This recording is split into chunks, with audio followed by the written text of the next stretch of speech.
데살로니가 교회는 사도 바울이 1차, 2차, 3차에 걸쳐서 전도 여행을 하는데 두 번째 2차 전도 여행 때 방문했던 지역이었고 그래서 교회를 개척했습니다. 그래서 여러분들이 이 서신서, 데살로니가 전후서, 고린도 전후서, 로마서를 읽을 때에는 사도행전과 연결을 시킬 수 있는 이제 능력을 좀 가지셔야 됩니다.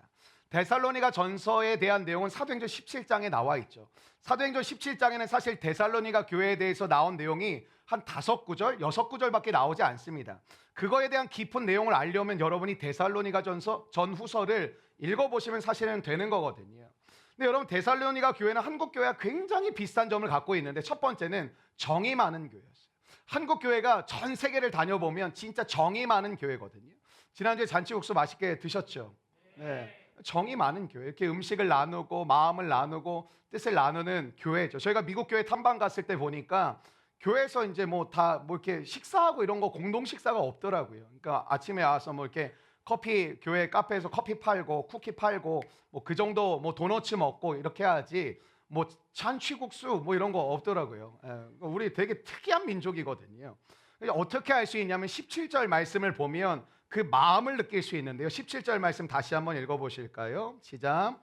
형제들아, 우리가 잠시 너희를 떠난 것은 얼굴이요 마음은 아니니 너희 얼굴 보기를 열정으로. 여러분, 옆 사람 얼굴 한번 보시겠어요? 그 사람 얼굴 보려고 열정으로 이렇게 살아보신 적 있으십니까? 없군요. 네, 좋습니다. 데살로니가 교회 또 하나의 특징 한번 따라해 주실까요? 흔들림 없는 교회. 저는 이 흔들림 없는 교회라는 게 굉장히 마음에 와닿았어요. 흔들림 없다라는 거. 우리 조이풀 교회도 마찬가지지만 여러분 각자가 교회이고 여러분의 가정도 어떻게 보면 작은 교회라고 볼 수 있거든요. 또 여러분의 팀 모임도 작은 교회라고 볼 수가 있죠. 그러니까 교회가 흔들림이 없이 갈 수 있다라는 게 어떤 의미일까? 오늘 본문의 내용은 데살로니가 교회가 흔들림이 없는 교회였다라는 걸 우리에게 가르쳐 주길 원하는 거거든요. 여러분, 오늘 우리에게 말하고 있는 흔들림이 없는 교회의 특징 3가지를 저는 오늘 여러분과 나누길 원하는데요. 첫 번째 주시는 메시지를 한번 따라해 주시면 좋겠어요. 사랑의 교감. 사랑의 교감이 있으면 흔들리지 않는다라는 것입니다. 여러분, 감정적으로 도움을 얻는다는 건 굉장히 큰 유익이 있죠. 어제 이제 오후 3시에 이제 우리 그 검도장에 있는 목동에 있는 그 옆에 있는 카페에서 우리 관장 최영국 집사님, 또 우리 양인정 집사님, 또 저와 우리 2명의 목양위원이 함께 만나서 차 한잔 나누면서 대화를 하기 시작했어요. 참 여러 가지 깊은 이야기를 듣게 되었어요. 제가 어제 집사님께는 말씀드리지 못했지만 최 집사님의 말씀을 들으면서 고난 가운데 우리의 삶이 참 깊어지는구나, 우리의 삶이 참 넓어지는구나라는 걸 참 생각했어요. 여러분, 오늘 교회 끝나고 혹시 교회 식구들끼리 약속이 있으신 분 계세요? 보통 이렇게 안 봐도 비디오인 게 내가 편한 사람, 만나면은 기분 좋은 사람, 함께하기 어울리기에 나랑 뭔가 잘 맞는 사람과 대부분 우리는 약속을 잡는다라는 것이죠. 여러분, 교회도 무언가 그냥 잘 되어지고 잘 맞는 사람들이 모여가지고 그냥 기쁘고 즐거우면 얼마나 좋겠습니까? 제가 바라고 소망하는 겁니다, 사실은. 근데 교회는 연약하기도 하고 부족하기도 하고 고집세기도 하고 지밖에 모르기도 하고 여러 가지 사람들이 모였거든요. 근데 여러분, 교회가 평탄하다는 명목하에 그냥 우리가 다 잘 되어진다면 우리는 깊어질 일이 없습니다. 왜 그럴까요? 깊이 생각할 게 없거든요. 그냥 만나면 하하호하하고 만나면 즐겁고 만나면 기쁘고 만나면 마음에 갈등이 일어날 게 없는데 깊어질 게 뭐가 있겠습니까? 고민할 게 뭐가 있겠습니까? 오늘 우리의 삶 가운데 여러분의 팀 모임이 어쩌면 여러분의 광야예요. 여러분을 빚어가시는 장소라는 것이죠. 여러분과 잘 안 맞는 사람도 있고요, 성격이 부딪히는 사람도 있고요, 연약한 사람이 있고 여러분 보기에 부족해 보이는 사람도 있다라는 것이죠. 근데 그 시간들을 통해 여러분이 뭐 할까요? 고민하게 되고 갈등하게 되고 마음이 힘들기도 하죠. 여러분, 그 갈등과 고민 가운데 대부분의 사람들은 갈까? 가지 말까? 이걸 결정하는데 하나님이 그 자리에 놓아두신 이유는 무엇일까요? 여러분, 팀 바뀌어도 똑같고요, 교회 옮겨도 똑같아요. 그 자리에 남겨두신 이유는 저와 여러분을 빚어가시는 거예요. 그래야만 깊어지고 그래야만 여러분 넓어집니다. 얼마나 여러분이 저를 사랑하시는지, 저를 얼마나 넓게 만들고 깊게 만들려고 해주시는지 말을 더럽게 안 들어주십니다. 너무너무 고맙습니다. 반응 이러면 안 되는데요. 네. 반성하시는 것 같기도 하고. 근데 여러분, 제가 여러분을 놓고 고민하거든요, 기도하거든요, 막 감격해서 눈물 흘리기도 하지만 열받아서도 울고 막 짜증나서도 울고 화가 나서도 울거든요. 근데 여러분 그 시간들이 저는 참으로 고통스럽고 힘들기만 한 줄 알았는데 지난 가운데 이 자리에 지금까지 버티고 서 있으니 하나님이 저를 깊이 있게 만드시고 넓게 만드셨습니다. 말은 쉽죠. 내가 넓어졌습니다. 깊어졌습니다. 근데 여러분 제가 어제 가서 그 현장을 저는 두 번째 방문했잖아요. 첫 번째는 그냥 전쟁터였고요. 어제는 어느 정도 치워져 있다고 하는데 같이 간 우리 두 명의 목양이에요. 그러니까 우리 영희 간사는 지금 쌍둥이 임신했는데 우리 그 최 집사님도 놀라시더라고요. 이 임산부가 와가지고 뭐 위로한다고 격려한다고 왔으니 얼마나 놀라시겠어요. 우리 양 집사님도 사실 저 혼자 가는 줄 아셨는데 제가 이제 갑자기 이렇게 돼가지고 같이 가게 됐는데 굉장히 고마우시더라고요. 그러니까 제가 최 집사님의 이야기를 듣는데 감정적으로 위로가 되시는 것 같더라고요. 그리고 마음적으로 힘이 되시는 것 같더라고요. 참 저한테 이렇게 말씀해요. 목사님 참 고맙습니다. 그리고 조이풀교회 성도들에게 고맙습니다. 이렇게 얘기를 하시면서 갑자기 결단을 하셨더라고요. 제가 나중에 진짜 재건되면 조이풀교회 와서 진짜 꼭 봉사할 겁니다. 이러는 거예요. 근데 참 놀라운 말씀하시더라고요. 예배는 안 드릴 건데 봉사는 할 겁니다. 그래가지고 예배는 안 드리는데 봉사는 한다. 주차 봉사하고 가겠습니다. 뭐 이러시는 건가? 안내하시다가 나 집에 가겠습니다. 뭐 이러시는 건가? 네, 여러분 각오하십시오. 검도 25년 하신 분입니다. 우리 교회 결단하셨답니다. 여러분 검도 가르치시겠답니다. 여기서 목동 진짜 차로 한 5분 10분이 가거든요. 거기가. 그러니까 여러분들 끝나고 태워가지고 가서 다 가르치겠답니다. 그래서 저는 안 할 테니 우리 성도들을 부탁드립니다라고 제가 일단 말씀을 드렸습니다. 집사님이 이 교회에 나타나는 순간 여러분 이제 잡히면 끌려가는 겁니다.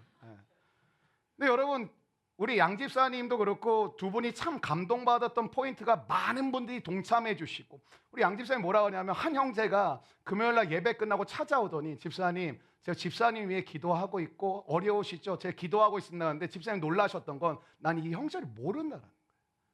난 이 형제가 우리 교회 청년인 건 아는데 이 형제가 어떤 형제고 나랑 어떤 관계도 없고 뭐 얘기도 안 해봤는데 예배 끝나고 갑자기 찾아오더니 한 형제가 집사님 힘드시죠? 어려우시죠? 제가 기도하고 있습니다. 제가 함께 마음을 이렇게 생각하고 있습니다. 근데 집사님이 참 놀라셨다 그러시더라고요. 여러분 또 하나 놀란 게 뭐냐면 우리 그 키즈들 가운데 오니와 시온이가 저금통을 깼어요. 제가 이렇게 보고를 봤는데 1199만 7,100원이라 그래서 궁금하잖아요. 100원을 누가 냈을까? 누가 냈을까? 알고 싶다 막 그랬는데 나중에 이제 우리 예술간사가 저한테 보고를 해주는데 목사님 제가 정확하게 묻지는 않았는데 근데 제가 오늘 물어봤어요. 우리 주복 집사님한테 물어봤더니 애들이 저금통을 깼다 그러더라고요. 저금통을 깨서 함께 이 비용에 보탰더라고요. 여러분 차세대 교육 뭐가 중요하겠습니까? 아이들에게 이게 설명이 가능하고 아이들이 향유옥합 깨트린 여인처럼 자기의 저금통 깨트려서 드렸으면 이거보다 더한 교육이 뭐가 있을까요? 전 이번에 우리 3차 비전 트립에 오니우, 시온이, 지오, 로이 가거든요. 근데 저는 아무 생각이 없어요. 무슨 말이냐면 얘네들이 가서 뭘 느끼고 뭘 배우고 저는 안 해도 상관없다 그래요. 그냥 이 네 명의 아이들이 가서 잘 먹고 잘 놀고 잘 보고 잘 다니면 전 그것만으로도 이 아이들에겐 충분하다고 생각을 하고 하나님이 이 네 명의 아이들에게 참 복된 은혜를 주셨구나라고 생각이 들었어요. 여러분 감정적인 교감이 있기 위해서는 옆 사람 한번 보시면 어떤 감정이 먼저 드세요? 원망, 불평, 짜증, 두려움 뭐 이런 게 생기세요? 아니면 기쁨과 사랑의 마음이 드세요? 여러분 우리가 가깝고 친밀한 관계일수록 사실은 원망과 불평을 표현할 때가 더 많습니다. 여러분 대체적으로 여러분의 피해자가 엄마거든요. 엄마한테 여러분 대체적으로 사랑의 표현 잘 안 하시고 엄마 왜 안 해줘 이거 밥 없어? 뭐 백반집 아줌마예요? 근데 대부분 엄마에게 아빠에게는 원망, 불평, 짜증을 여러분 최근에 여러분의 부모님에게 사랑의 표현을 해보신 적 있으세요? 생각보다 별로 없어요. 근데 짜증은 맨날 내고 불평은 맨날 하고 원망은 맨날 하거든요. 근데 생각보다 우리는 사랑의 표현을 하는 적은 별로 없어요. 가깝고 함께하고 함께 한 가정이고 한 공동체임에도 불구하고 원망과 불평은 더럽게 많이 하는데 우리가 사랑을 표현하고 사랑을 나누는 경우는 의외로 드물다라는 것이죠. 오늘 팀모임 가서 제가 미션 드리겠습니다. 서로 사랑한다고 꼭 고백하시기를 바랍니다. 뭐 안 하겠다라는 거예요? 뭐야? 또 가가지고 사랑합니다, 사랑합니다, 이거 발견되면 뭐 어쩔 수 없겠죠. 여러분 제가 예전에 이렇게 섬기던 우리 교회 얘기 아닌데 예전에 지체가 있었는데 한 커플이 있었어요. 근데 이 자매가 굉장히 예쁘장하게 생기고 참 이렇게 참 믿음도 좋고 괜찮은 자매였거든요. 근데 이 커플이 저한테 와서 상담을 받겠다고 찾아왔는데 형제가 갑자기 뭐 이렇게 말문을 여는데 놀랬어요. 둘이 싸우면 끝이 없게 싸운다라는 거예요. 그러더니 이제 보니까 자매가 난 그럴 줄 몰랐는데 막 이게 삐를 받으면 다 쏟아놓는 스타일이더라고요. 그래놓고 나중에 후회해가지고 미안하다 그러고 또 하나면 또 뱉고 미안하다 그러고 이걸 계속하니까 형제가 너무 힘들었던 거예요.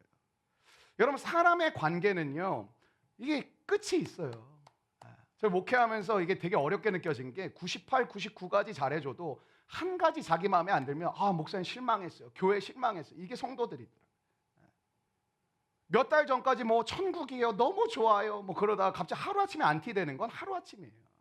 그러니까 여러분 관계를 맺을 때 좀 여유를 가지시면 좋아요. 우리가 이웃사랑을 적극적으로 해야 되지만 여러분 인간은 원래 그런 거예요.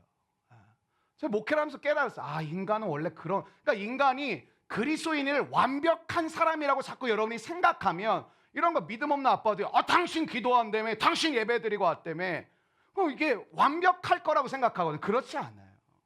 여러분 사람과의 관계 가운데 사랑을 주시고 마음을 주시고 함께 하시되 조금 여러분의 마음의 스탠스를 좀 여유를 가지셔야 돼요. 한번 따라해요. 그럴 수도 있지. 제가 목회하면서 속이 다 썩어 문드러지면서 깨달은 게 있어요. 그럴 수도 있지.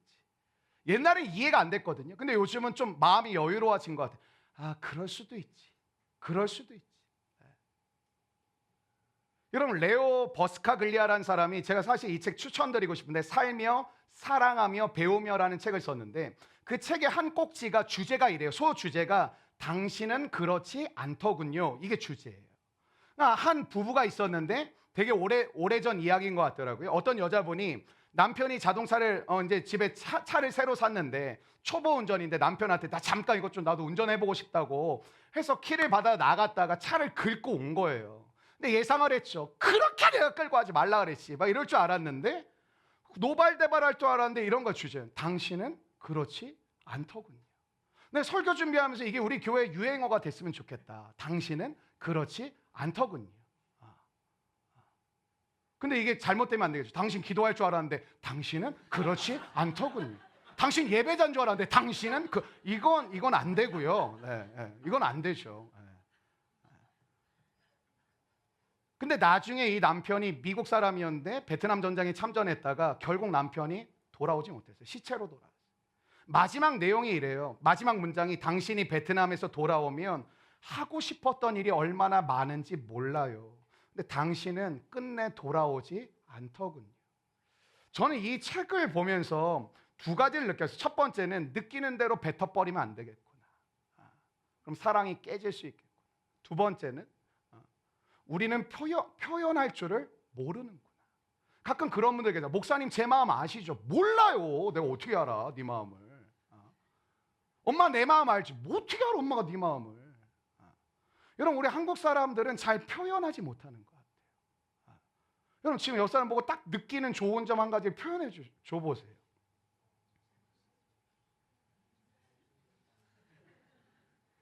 뭐해? 여러분 19절 말씀 한번 읽어보실까요? 19절에 바울이 데살로니가 교회에 표현하고 있죠. 어떻게 표현하죠? 함께 읽겠습니다. 시작. 우리의 소망이나 기쁨이나 자랑의 면류관이 무엇이냐? 그가 강림하실 때 우리 주 예수 앞에 그럼 표현하잖아. 너희가 자랑스럽다. 표현하잖아. 너희가 자랑스럽다.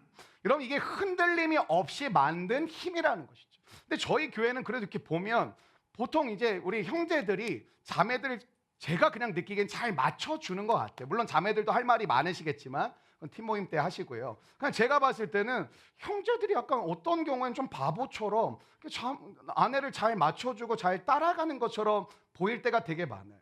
근데 이제 자매들이 제일 많이 하는 말이 뭐냐면 여보 나 괜찮아? 자기야 나 오늘 어때? 나 예뻐? 나 괜찮아? 이런 말 많이 하거든요. 그럼 우리가 무슨 대답을 하길 원하세요? 우리의 대답은 정해져 있지 않습니까? 저는 이게 프로테스탄트 기독교인이어서 저희 아내한테 다른 대답을 할 때가 많이 있지만 난 기독교인이다. 난 느끼는 대로 하겠다. 그래서 이제 욕을 많이 먹는데 여러분 남편에게 나 어때 그러는데 그지 같아. 뭐 이렇게 얘기하겠냐고요. 뭐 이상하냐고 얘기 하지 않죠. 근데 우리 여성분들에게 물어볼게요. 여러분 요즘 남편에게 여러분 남편에게 당신 진짜 멋있다. 당신 진짜 오늘 스타일 죽인다. 이런 말 해보신 적 있으세요? 여러분은 하지도 않으면서 왜 맨날 우리에게 요구하시는 거죠? 나 어때? 나 어때? 근데 여러분 남편에게 오늘 정말 당신 되게 오늘 좋아 보인다. 되게 멋져 보인다. 그냥 이렇게 할 말이 없으면 뭐 살 많이 쪘다 뭐 이렇게라도 얘기해 주세요. 잘 먹었나 보다. 뭐 찾아도 안 나오면 뭐 어떻게 하겠습니까? 여러분 자존감이란 게 무너진 시대잖아요. 여러분 근데 생각해 봅시다. 자존감이 뭐라고 생각을 하세요? 자존감이 회복되어야 된다 그러잖아요. 근데 자존감이 뭐라고 생각해서 자존감 때문에 힘들어하세요? 자존감은요. 자존감이 강한 사람은 특징이 있어요. 누군가가 여러분을 사랑해줘요. 표현해줘요. 또 하나가 있어요. 기다려줘요.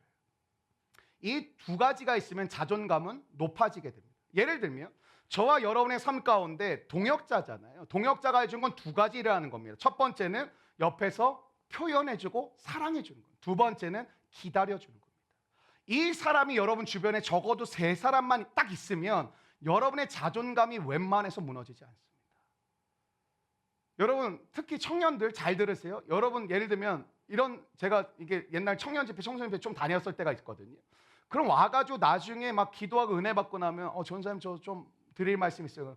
저는 게으른 사람이라는데 저는 어떻게 해야 되나요? 그럼 제가 얘기하는 게 있어요.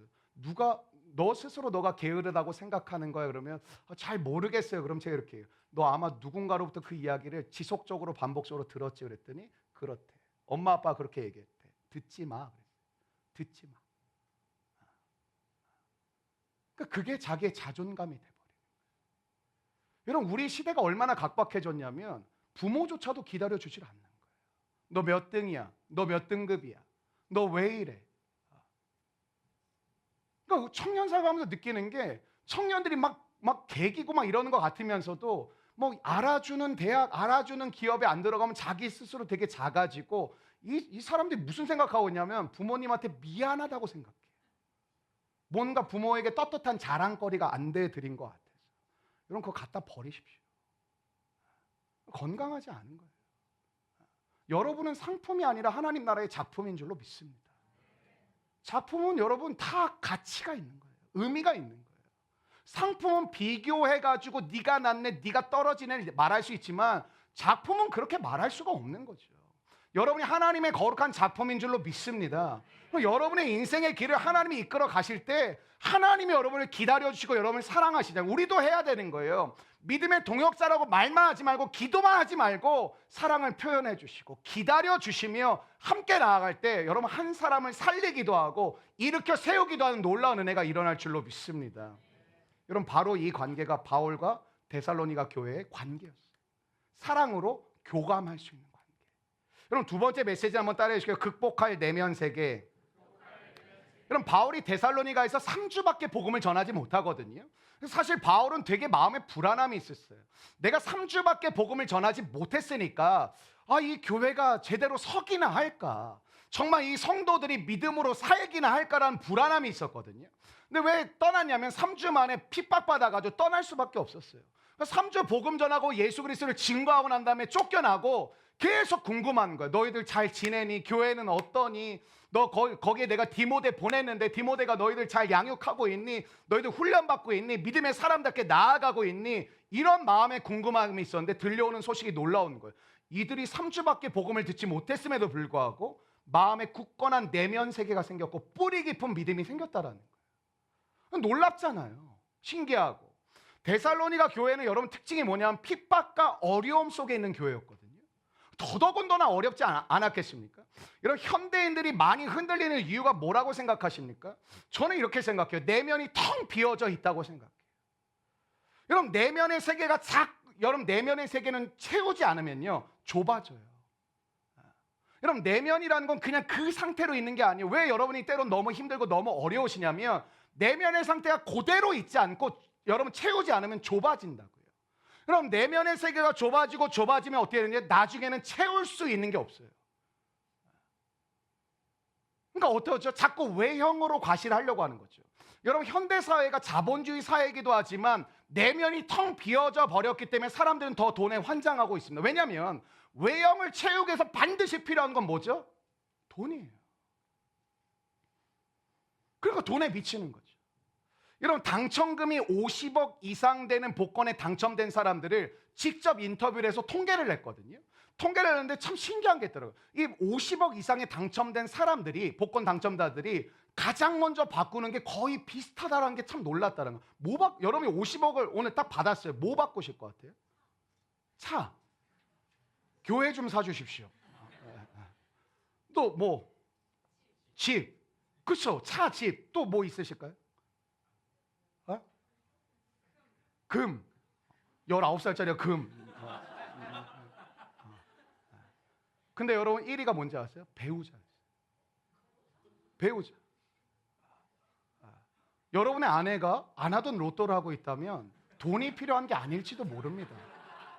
뭔가를 바꾸고 싶다라는 의지를 여러분에게 자꾸 아예 안 맞았어 막 이런다면 지금 이 사람이 돈이 필요한 게 아니라 다른 게 필요한 것일 수도 있다라는 말씀을 저희 아내를 계속 감시해 봤는데 아직까지는 로또에 손을 안 댄 것으로 알고 있습니다.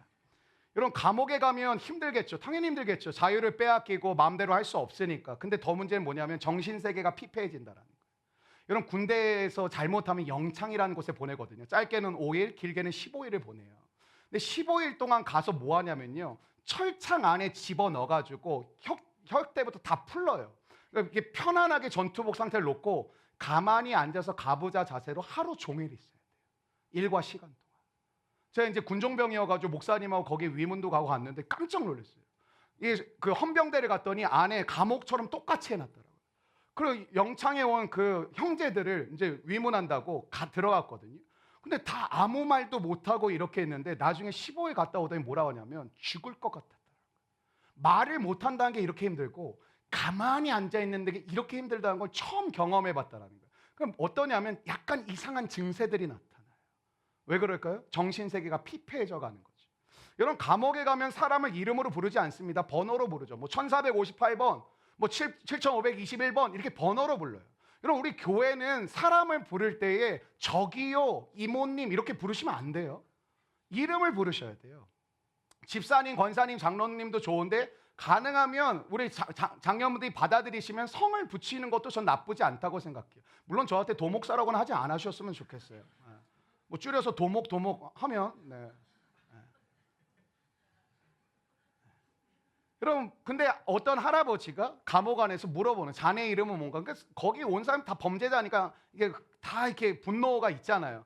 아이 뭐 이 영감탱이가 무슨 미쳤나 노망났나 왜 자꾸 물어봐 이름을 알게 뭐야 하고 이랬는데 계속 물어보고 다니니까 한 청년이 그냥 그래 알겠어요. 나 응일입니다. 그랬어요. 근데 이 노인이 뭐라고 얘기했냐면 그 일자가 한일자입니까? 이렇게 물어보는 거예요. 네, 한일자예요. 근데 이분이 혼잣말로 뭐라고 얘기하냐면 이 노인이 네 집 큰아들이 징역 와 있구먼 이렇게 얘기를 한 거예요. 별말 아니잖아요. 네 집 큰아들이. 왜냐하면 한일자가 옛날에 이름을 일자로 끝나는 이름은 거의 첫째 아들 맏아들한테 일자를 많이 붙였거든요. 네 집 큰아들이 징역 와 있구먼. 근데 여러분, 자신이 큰아들이라는 것을 그때 생각하게 됐다라는 거예요. 내가 큰아들이라는 걸 생각하고 나니까 아버지가 떠오르대요. 엄마가 떠오르대요. 형제 자매가 떠오르대요.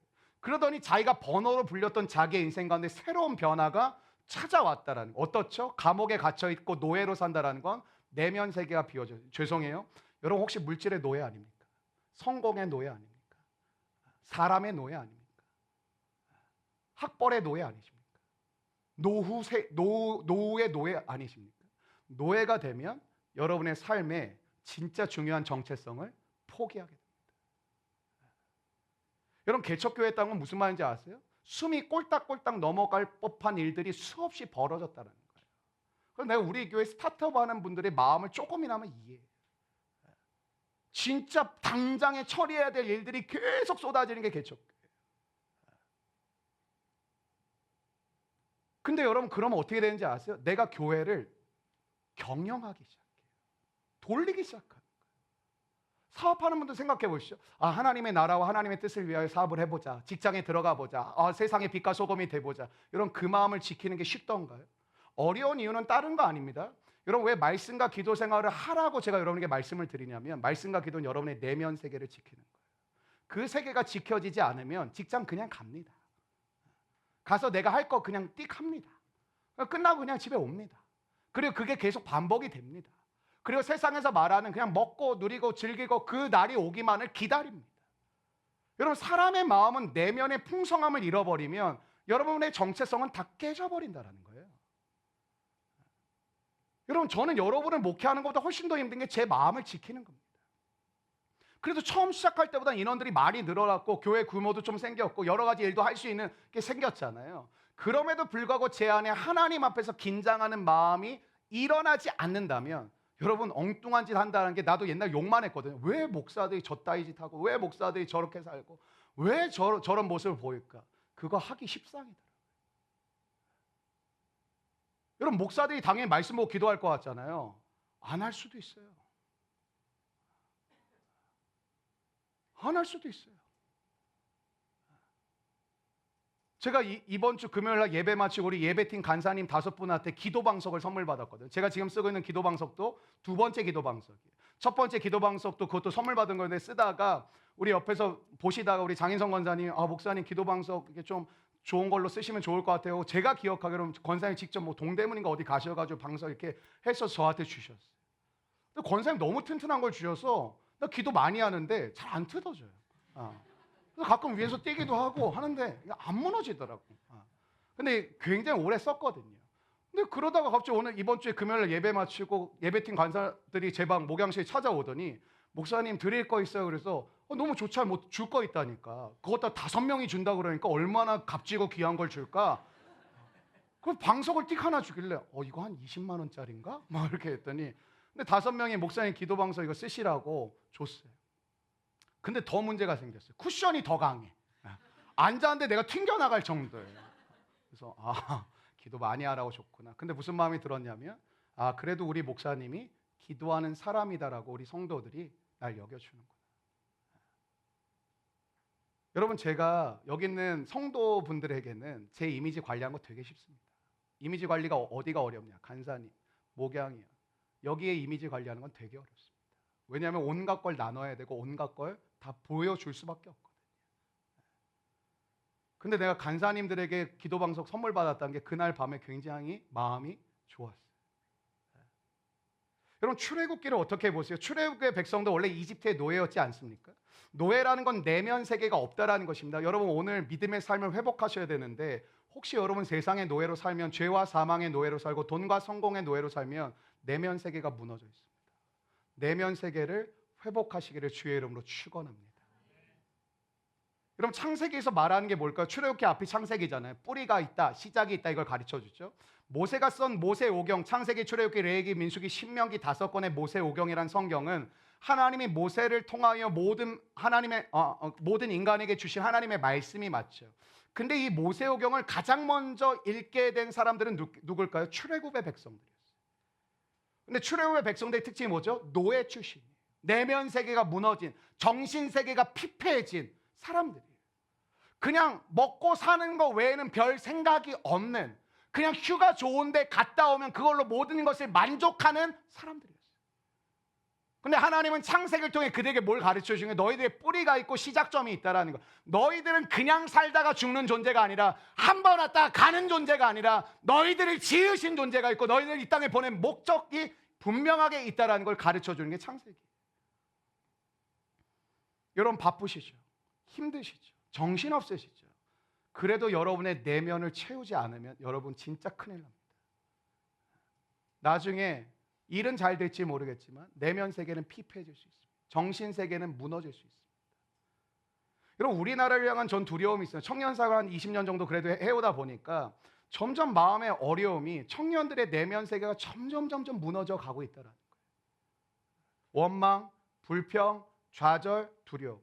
여러분, 지난 한 주간 생각하실 때 가정이나 일터나 교회나 여러분 삶의 바운더리 안에서 여러분이 대부분 표현했던 건 사랑과 기쁨과 즐거움입니까? 감사입니까? 아니면 여러분 원망과 짜증과 불평과 두려움이십니까? 그게 내 내면의 상태거든요. 여러분, 우리나라가 백의 민족이었는데 아시는 것처럼 이유가 뭐죠? 염색 기술이 없었어요. 흰 옷을 좋아한 게 아니에요. 왕들의 김도 아니고 우리 흰 옷을 좋아하는 사람들, 염색 기술이 없었고 돈이 없었어요. 그래서 무명옷 그대로 입었던 민족이었거든요.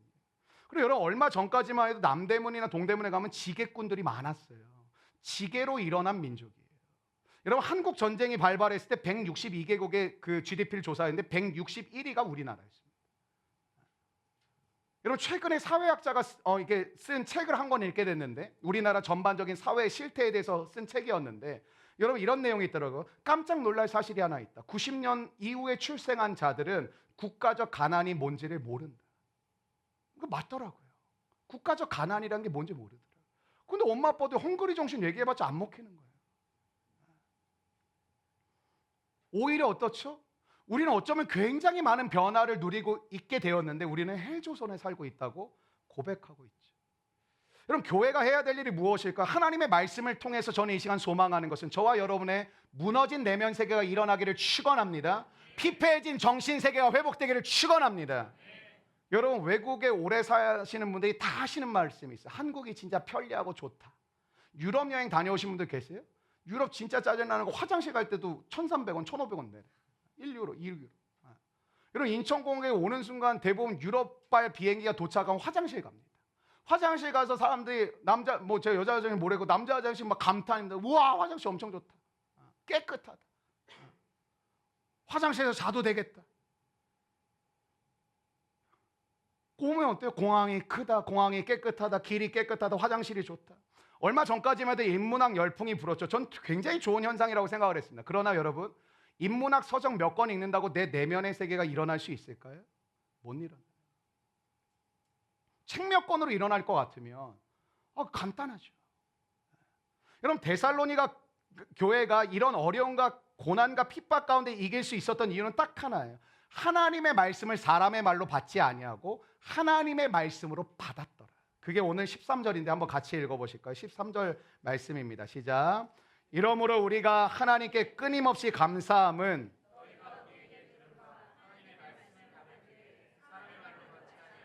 하나님의 말씀으로 받음이니 진실로 그러하도다.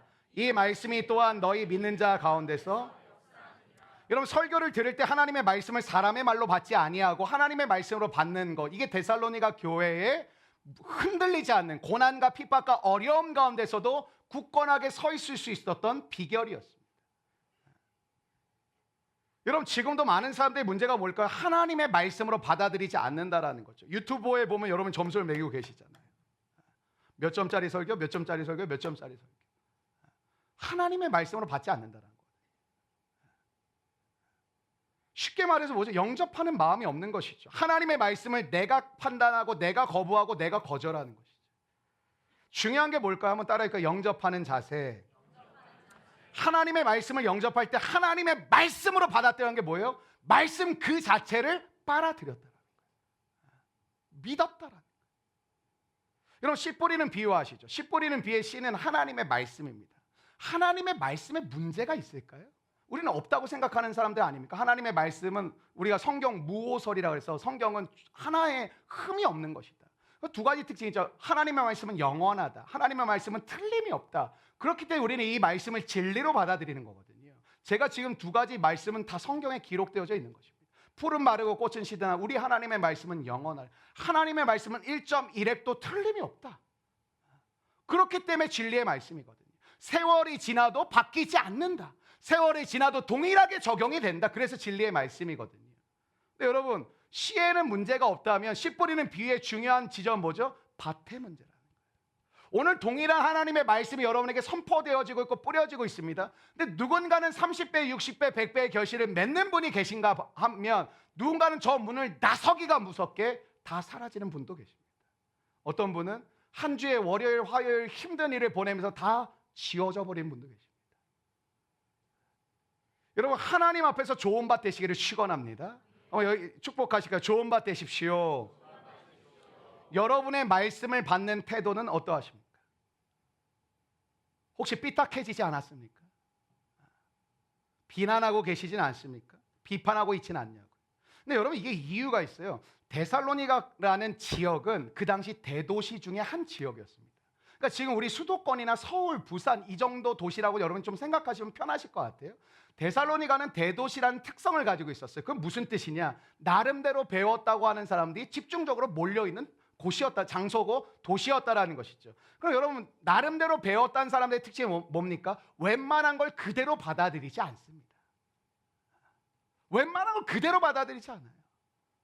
여러분 아무 거에나 여러분이 감동을 안 받으시잖아요. 제가 요즘 설교 준비 진짜 열심히 하거든요. 개그 콘서트를 계속 보고 있습니다. 어떻게 웃길까? 여러분 사람들은 쉽게 빨려들지 않아요. 특별히 우리 교회도 배운 사람들이 많으시고 알만한 사람들이 많으시고 학벌 좋은 분들 많으시고 능력 좋으신 분도 많으시고 실력 있는 분들도 굉장히 많잖아요. 여러분 그 뜻은 무슨 뜻인지 아세요? 여러분이 웬만해선 받아들이지 않는다라는 거예요.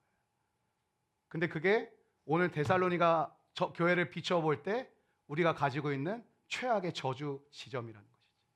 말씀을 영접하지 못한다. 전 굉장히 고마운 성도가 제가 이렇게 웃기려고 시도할 때 잘 웃어주는 성도. 제 마음속에 지금 몇 명 담고 있는 사람들이 있습니다. 별말 안 해도 웃어주는 성도. 근데 어떤 성도는 여러분 여기 전신 거울이 있어야 되는데 여러분 어떤 표정인지 모르시죠? 별로 안 웃기네. 노력 좀 하시지. 기도하고 있습니다. 십자가에 매달기도 하고 선교사로 파송도 시켜보고 기도는 내 마음대로 할 수 있는 거니까.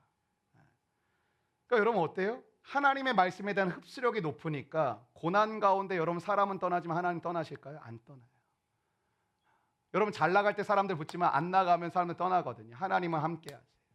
하나님에 대한 말씀에 대한 흡수력이 뭐예요? 고난도 이기게 했다라는 것이죠. 여러분 다가오는 모든 고난과 난관과 마귀의 유혹과 시험을 이기기 위해서는 선포된 하나님의 말씀을 저의 말이라고 듣지 않으시고 하나님의 말씀으로 여러분이 쪽쪽 빨아 드시기를 주의 이름으로 축원합니다.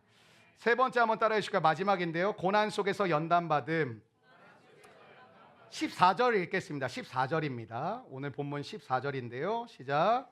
형제들아 너희가 그리스도 예수 안에서 유대에 있는 하나님의 교회들을 본받은 자 되었으니 너희도 그러니까 오늘 바울이 뭐라고 얘기하냐면 너희들 고난받고 있는 거 내가 들었다. 가슴이 아프다. 힘들 거다. 어려울 거다. 잘 버텨라. 이렇게만 얘기하지 않고 야 너희들 고난받고 있는데 너희들의 모습이 마치 유대 교회와 똑같은 것 같다 이렇게 얘기하는 거예요. 데살로니가 교회는요 여러분 개척교회예요. 근데 여러분 유대 교회는 어떤 교회 말하는 거냐면 예루살렘 교회 얘기하는 거거든요. 중앙에 있었던 가장 부흥했던 교회. 근데 뭐라고 해요? 오늘 너희들의 모습은 저 예루살렘 교회와 너희들의 교회의 모습은 동일하다 이렇게 얘기해요. 왜? 너희들의 고난이 하나님이 그 연단을 통해 너희들을 그렇게 빚어가고 계신 중에 있다라는 것이죠.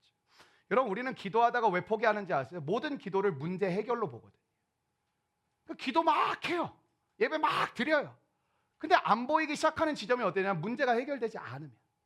우리는 기도를 문제 해결이라고 해서 그래요.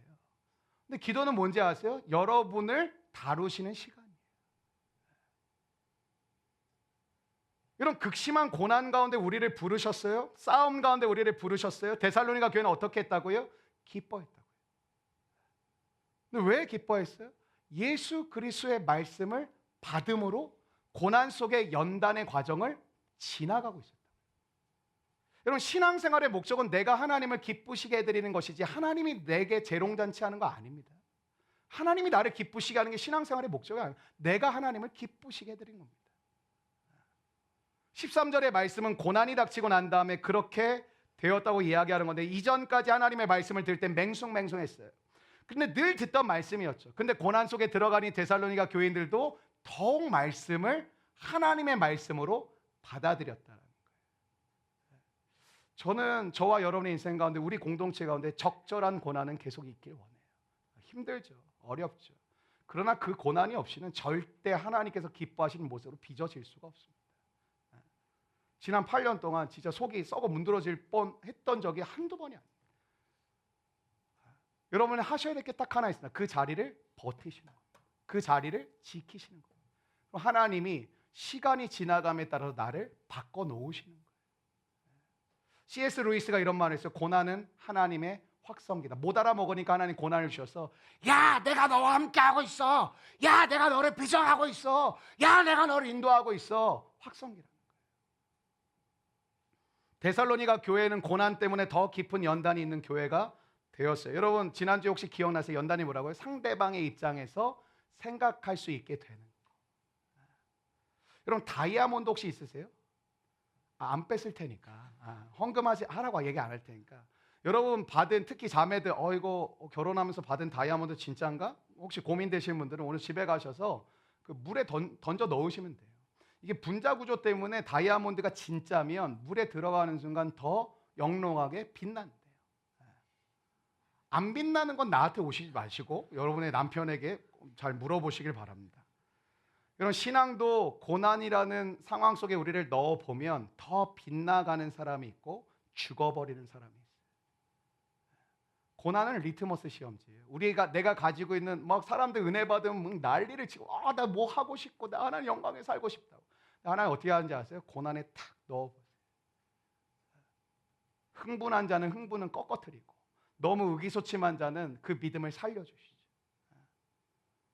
우리가 고난에 들어가면 리트머스 시험지라니까. 뭐 내가 믿음이 어떻고 설명할 게 필요 없어요. 고난에 들어가면 내 믿음의 상태는 적나라하게 드러나는 거예요. 진짜인지 가짜인지 성장을 했는지 안 했는지. 여러분 인생이라는 것이 옛날에는 많은 분들이 산봉우리라고 생각하신 것 같아요. 올라갔다가 골짜기로 내려왔다가 산봉우리로 올라갔다가 내려갔다가 몇 번 설명드렸지만 신앙생활 하다 보면 인생에 대해서 깨닫게 되는 것 같은데요. 인생은 평탄한 길을 가는 두 개의 자동차 바퀴와 비슷합니다. 여러분의 삶 가운데 언제나 힘들고 어려운 일 있습니다. 그리고 언제나 기쁘고 즐거운 일 있습니다. 그 두 가지는 함께합니다. 한번 생각해 보십시오. 여러분이 지난 세월 가운데 진짜 기쁘고 진짜 감사했던 순간에 기쁨과 감사만 있었습니까? 아마 그 시간에 어려움도 찾아왔던 분들이 되게 많을 겁니다. 어려움과 아픔의 시간 가운데 계신 분들 생각해 보십시오. 어려움과 아픔만 100% 있을까요? 아니요. 그 가운데 나를 위로해 주는 손길이 있고 내 마음을 어루만져 주는 사람이 있고 하나님의 은혜를 받게도 하시고 두 가지가 함께 가는 것이죠. 여러분 연단이 뭐라고요? 이 언제나 기쁨이 있고 언제나 고난이 있는데 이 두 가지 과정을 통하여 내가 상대방의 입장에 설 수 있게 만드는 거. 토마스 에이지 간 사람과 안 간 사람의 차이는 뭘까요? 사진 보고 수민자매의 이 소감문을 들으면 우리의 마음이 울컥하기도 하죠. 그러나 직접 가서 손과 발이 되어 볼 때 그들의 마음을 조금이나마 헤아려 볼 수 있다는 것이죠. 여러분 잘 보세요. 축복은 계속 있어요. 고난도 계속 있어요. 그래서 많은 분들이 목사님 요것만 끝나면요, 요것만 정리되면요, 요것만 애들만 크면요, 뭐 취업만 되면요. 여러분 그렇게 되면 정말 모든 게 깔끔하게 끝날까요? 그런 날은 오지 않아요. 힘들지만 부딪혀야 되는 거예요. 어렵지만 달려가야 되는 거예요. 그럼 말씀을 정리하고 싶어요. 고린도후서 12장 7절 한번 여러분 같이 읽어보시고 말씀을 정리하고 싶은데요. 시작. 여러 계시를 받은 것이 지극히 크므로 너무 자만하지 않게 하시려고 내 육체의 가시 사자를 주셨으니 이는 나를 쳐서 너무 자만하지 않게 하려. 그럼 바울이 이렇게 얘기했죠. 하나님 요 육체의 가시 없애주시면 제가 더 잘할게요. 제가 더 열심히 뛸게요. 제가 더 하나님의 나라를 위해 살게요. 근데 주님의 대답은 세 번의 기도에 세 번의 동일한 응답을 주시는데 똑같습니다. 그대로 뛰어. 그대로 살아. 아픈 대로 충성해. 어려운 대로 달려와. 그게 하나님의 응답이었어요. 바울도 얘기해. 하나님 요것만 없애주시면 제가 정말 요것만 없애면 제가 더 주님을 위해 멋지게 뛸 거야. 그래 하나님 쪽팔립니다. 내가 병든 자를 고치고 귀신 들린 자를 자유케 하는 하나님의 그 권세를 주셨는데 정작 나는 간질병에 걸려가지고 이거 설교하다 쓰러지기도 하고 막 거품 물고 이게 뭡니까? 너가 그거 있어서 내 종으로 사는 거야. 내 아들의 정체성을 안 버리는 거야. 그거 없었으면 네가 날고 뛰고 아마 네 멋대로 했을 거야. 그냥 아픈 대로 살자. 어려운 대로 살아. 여러분 혹시 이 비밀을 깨달아 보셨습니까? 고난이 축복이란 말을 정말 내 입술 깊은 마음속에서 진짜 하나님 이 고난이 제게 축복입니다. 저는 이런 생각을 가지고 있습니다. 제 인생을 만약 다시 하나님이 허락하셔서 이 땅에서 다시 살아갈 기회를 주셔도 전 살고 싶은 마음이 1도 없습니다. 내가 이 삶을 살아가는 걸 내가 안다면 난 죽었다 깨나도 이 삶 못 삽니다. 미쳤습니까? 15년째 야근을 하고 앉아있고 내 인생 없이 여러분 성도들의 삶이라면 온 지역을 뛰어다니고 여러분은 뭐 아파서 오늘 못 온 분만 나보고 목사님 아프시면 안 됩니다. 그치는 않아. 아프고 여러 가지 압박과 두려움과 염려와 걱정 지나왔으니까 이렇게 산 거지. 하나님이 만약 야 내가 너 사랑한다, 내가 너 축복한다, 너의 인생을 이렇게 내가 예배해놨다, 내가 너만 특별히 알려줄게, 너만 특별히 내가 보여줄게, 저는 그걸 만약에 저에게 보여주시고 다시 살라 그러면 전 못 살 거예요. 저는 인생에 대한 1도 후회가 없습니다. 오늘이라도 주님이 나를 데려가시다, 땡큐, 할렐루야. 여러분의 인생은 어떠세요? 저는 제 인생이 바울과 같다고 말씀드리긴 감히 그런 표현 못 쓰지만 아픈 대로 살았습니다. 힘든 대로 버텼습니다. 눈물 나는 대로, 억울한 대로, 괴로운 대로, 부족하지만 때로는 막 혈기를 부리고 분노도 내받고 별짓 다 해줘요. 여태까지. 그래도 감사한 것은 오늘 내가 이 자리에 서 있다라는 것입니다. 그리고 만약 하나님께서 내가 너 축복해서 한 번 더 살아, 아니요 하나님 노 땡큐, 전혀 저는 이 삶을 다시는 못 삽니다. 알고는 못 살겠습니다. 하나님 사랑하는 그 미친 마음 때문에 18살에 예수님 만나서 지금 40대 중반까지 내가 한 번도 그래도 하나님 엇나가지 않고 달려올 수 있었는데 그거 내가 하는 게 아니고 난 못 삽니다. 난 후회 없습니다. 난 뭐 해보고 싶은 거 없습니다. 난 기쁩니다. 난 과분한 사랑을 받았습니다.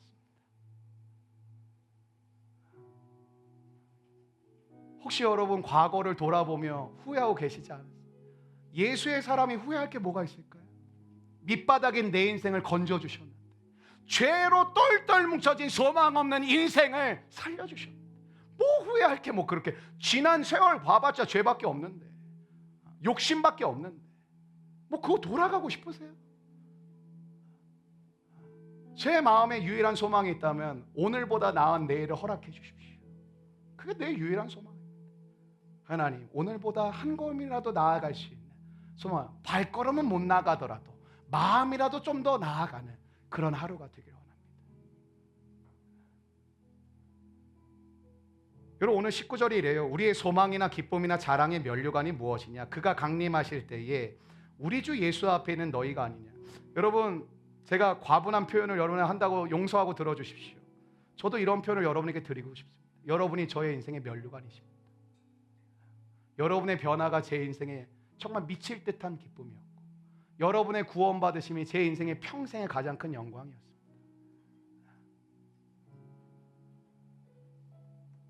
여러분의 인생이 헛수고하는 인생 되지 마시고 복음 전하고 사람 살리고 사람 세우고 전도하고 선교하며 함께 삽시다. 청년들 전도하고 젊은 부부들도 전도하고 장년들 전도하고 이 나라와 이 민족을 우리가 접수합시다. 그렇게 주님께 충성하다 보면 내가 살아나는 건 그냥 덤으로 얻는 거라는 거예요. 내가 살아나면 이거 하겠습니다가 아니라 그냥 주님 주신 게 과분하고 넘치고 기쁘고 즐거워서 뛰면 하나님이 내 인생은 알아서 이끌어 가시는 거예요. 우리 교회 청년들 많으니까 서울에 집 얻고 싶은데 집 얻지 못하는 청년들 이야기 듣고, 우리 젊은 부부들 이사하면서 전세 계속 옮겨야 되는 거 들으면 가슴이 아픕니다. 근데 월세 살고 있는 입장에서 저는 이렇게 이야기합니다. 그냥 살아. 그냥 살아. 주어진 상황 속에 주님 기뻐하시는 뜻대로 그냥 살아. 내가 예언가는 아니지만 너 시간 지나면 너희 집 형편 더 좋아질 거야. 기다려. 기다려. 욕심 부리지 말고 지금 하나님의 뜻을 빼앗기지 말고 하나님의 꿈을 버리지 말고 거기에 너의 인생을 들여. 이 모든 것을 더해 주시는 은혜가 너와 너희 가정에, 우리 공동체에 임하게 될 거예요. 여러분, 이게 아주 단순한 진리 아닙니까? 먼저 그의 나라 의를 구하라. 그러면 이 모든 것을 너희에게 더하시리라. 가끔 억울해서 그렇게 눈물 흘리면서 기도했어요. 하나님, 왜 우리 교회 청년들, 젊은 부부들 이렇게 하나님 앞에 예쁘게 멋지게 살아가려고 하는 돈 좀 주십시오. 돈 좀 주십시오. 전세 비용 5천만 원, 1억, 2억 그 대출 나올까 말까 왜 이렇게 벌벌 떨게 만드십니까? 하나님이 좀 채워주시고 더해 주십시오. 처음 말씀드리는데 하나님이 각자를 향한 계획이 있다고 저는 확신합니다. 각 가정을 향한 하나님의 연단이 있다고 믿습니다. 하나님께서 여러분을 다루어 가시는 그 손길을 믿으시고 신뢰하시며 여러분 후회 없는 인생이 되었으면 좋겠습니다. 하나님 감사합니다. 저 이거 다시 태어나도 저 이거 못 살아요. 전 정말 내가 이거 이렇게 산 게 기적이에요. 전 저와 여러분의 모두의 고백이 그렇게 되었으면 좋겠습니다.